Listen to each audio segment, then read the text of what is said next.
Assalamualaikum warahmatullahi wabarakatuh. Masih bersama Yuk Tanikom. Oke teman-teman, kali ini kita akan membahas tentang pH air pada bedik damber. Nah, di sini kita akan membahas tentang bagaimana cara mengukur pH air, kemudian apa akibatnya jika pH air berubah, kemudian penyebab pH air itu apa, ciri-cirinya, kemudian cara agar pH air itu dinaikkan atau diturunkan. Dan apa itu pH air? Nah, kita akan bahas semuanya di sini ya. Jadi cukup banyak sekali pembahasan kita pada kali ini. Nah, di sini yang pertama saya akan mengambil sampel ya dari air pada budidaya ikan dalam ember ini. Saya bandingkan dengan air PDAM. Kita coba cek berapa sih angka pH-nya. Nah, kalau pH air untuk budidaya ikan lele itu kisaran 6,8, maaf, 6,5 sampai 8 angkanya ya. Jadi kalau menurut PP nomor 82 tahun 2001 itu air tawar itu pH yang optimal itu adalah di angka 6,5 sampai 9. Nah, ini nanti kita akan mengukur pH dengan sampel yang kita ambil ini dengan alat kertas pH, namanya kertas lakmus. Nah, ini kita sampel ini yang sebelah kiri adalah dari ember, kita diamkan dulu. Dan ini adalah kertas lakmus ya. Jadi beberapa alat yang bisa kita gunakan untuk mengukur pH itu ada kertas lakmus, kemudian ada kertas pH, ada pH meter. Semua punya kelebihan dan kekurangannya. Nah, kalau kertas pH ini pH lakmus ya, lakmus kertas itu dia lebih enak. Jadi kita tidak perlu kalibrasi.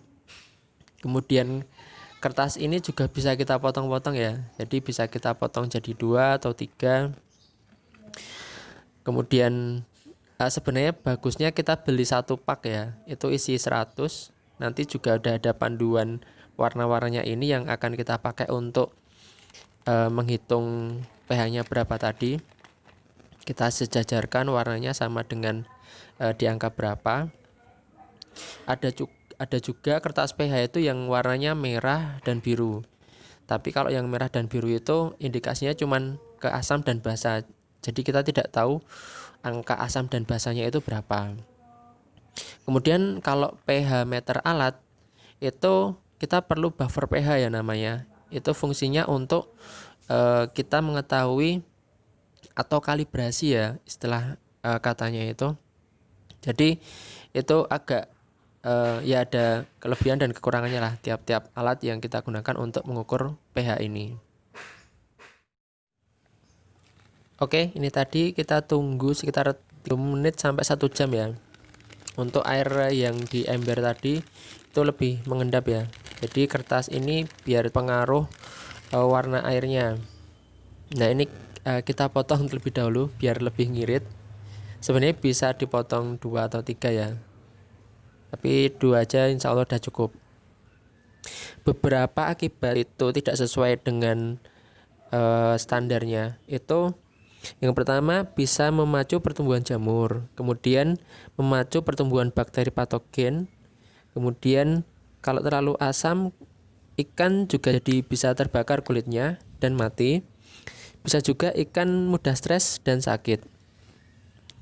Nah, kertas ini kita masukkan ke dalam sampel sekitar 2 detik.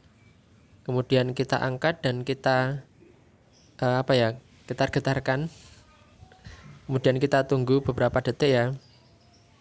Nah, yang satunya juga sama, kurang lebih sekitar 2 detik. Kemudian kita geber-geber. Kemudian kita tunggu sebentar. Nanti akan ada perubahan warna. Kemudian warna itu kita cocokkan pada ini panduan warna yang ini saya print ya. Karena saya belinya cuma beberapa lembar. Ini kalau teman-teman beli satu pak itu dapat kotaknya itu ada panduan warnanya ini. Jadi lebih mudah dan lebih akurat warnanya. Nah, ini kita coba cek. Nah, warna-warna dari atas sampai bawah itu lebih masuk ke angka yang mana? Nah, kalau terlihat warnanya ini ya kurang lebih sekitar 6 atau 7 ya, kurang lebihnya. Dan kalau yang di ember ini itu sekitar 78, 678 kurang lebih ya. Ini saya perdekat ya sekitar angka 7 dan 8 lah. Nah, di angka-angka ini masih cenderung normal dan bagus untuk budidaya ikan lele. Kemudian beberapa hal yang bisa mempengaruhi pH itu adalah 1. Air hujan, kemudian 2. Pakan dan kotoran ikan yang mengendap di bawah, kemudian 3. Suhu dan panas matahari. Jadi kalau kita ukur pH pada pagi hari atau siang hari atau malam hari itu akan hasilnya bisa berbeda. Setidaknya range dari pH yang bagus itu adalah 6,5 sampai 8. Jadi pH bersifat asam itu angkanya di antara 0 sampai 7. Kemudian kalau basa itu 7 sampai 14. Jadi derajat keasaman itu sekitar 0 sampai 14 ya. Kemudian kalau netral itu di angka 7. Jadi asam tadi 0 sampai 7 itu ya tidak pas 7 ya. Jadi kalau 7 itu pas netralnya. Kemudian untuk ciri-ciri air yang bersifat asam di kolam itu yang pertama adalah airnya itu ada berbusa di permukaan. Kemudian yang kedua itu muncul bau. Jadi lebih terasa bau gitu. Kemudian yang ketiga itu ikan mulai menggantung atau malas makan. Kemudian yang keempat adalah ikan terlihat pucat dan lebih berlendir. Pada budidaya ikan dalam ember atau pada ikan kolam juga sama. Itu cenderung yang terjadi itu adalah air akan menjadi asam. Jarang sekali air itu akan menjadi basa. Beberapa cara untuk menetralkan pH itu salah satunya adalah dengan garam rongsok. Nah, garam seperti ini ya. Ada juga itu dengan kapur dolomit, kemudian batu karang yang ditaruh di bawah. Semua itu punya takarannya. Kalau untuk garam rongsok ini bisa menggunakan 0,1% dari air. Jadi semisal 1 liter air itu ya sekitar 1000 mili, 0,1%-nya ya sekitar 1 mili ya. Bisa menggunakan itu.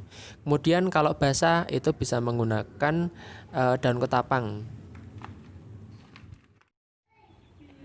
Oke teman-teman, itu tadi ya pembahasan tentang pH pada air bedik damber. Cukup banyak ya tadi pembahasannya ya. Jadi kalau mungkin dirasa terlalu cepat atau mungkin ada yang masih perlu ditanyakan, teman-teman bisa di kolom komentar, nanti insya Allah akan saya jawab satu persatu. Nah, di sini kita juga sering belajar, mungkin ada masukan dari teman-teman, itu juga bisa ditambahkan di kolom komentar. Semoga kita bisa belajar bedik damber ini secara bersama dan insya Allah menjadi amal jariah untuk kita semua. Oke, semoga video ini bermanfaat. Terima kasih.